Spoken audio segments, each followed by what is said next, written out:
pag-aaral? Ano ang nakikita ninyo sa larawan? Magaling! Ito ay isang tulay.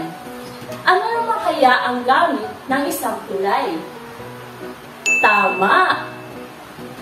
Alam niyo ba na sa wika ay meron din tayong mga salita na may katulad na gamit ng isang tulay at tinatawag natin itong pangugnay.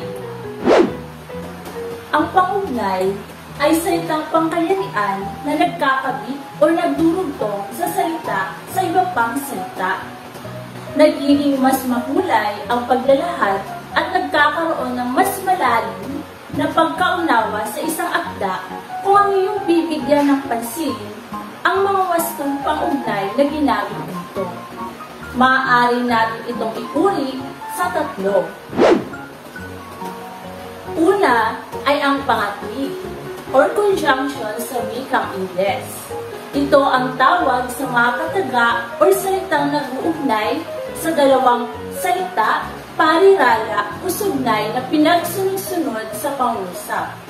Ilan sa mga halimbawa nito ay at, pati, ng, bago, habang, upang, sakali, kaya, kung, gayon, at marami pang iba.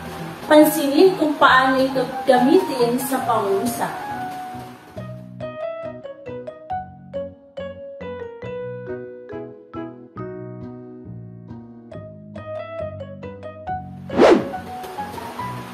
Ikalawa ay ang pang-angkop or ligature naman sa Ingles. Ito ay mga katagang nag-uugnay sa panurin at salitang tinuturingan. May dalawang pang-angkop na itinuturing sa Filipino, ang na at na. Ang na ay ginagamit kapag ang salitang sinusundan ay nagtatapos sa katulad, maliban sa titik N. Pansinin kung paano ito gamitin sa pangusap.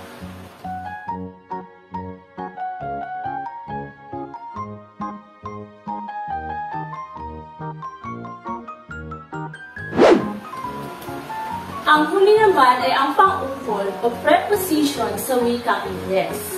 Ito naman ang tawag sa mga kataga o salitang nag-uugnay sa isang pangalan at sa iba pang salita sa pangusap. Kalimitang ginagamit na pang-ukol ang nang, ni o nina, kay, laban sa, ayon sa, para sa, alinsunod sa, hinggil sa at tungkol sa. Pansinin naman ang mga sumusunod na pangusap.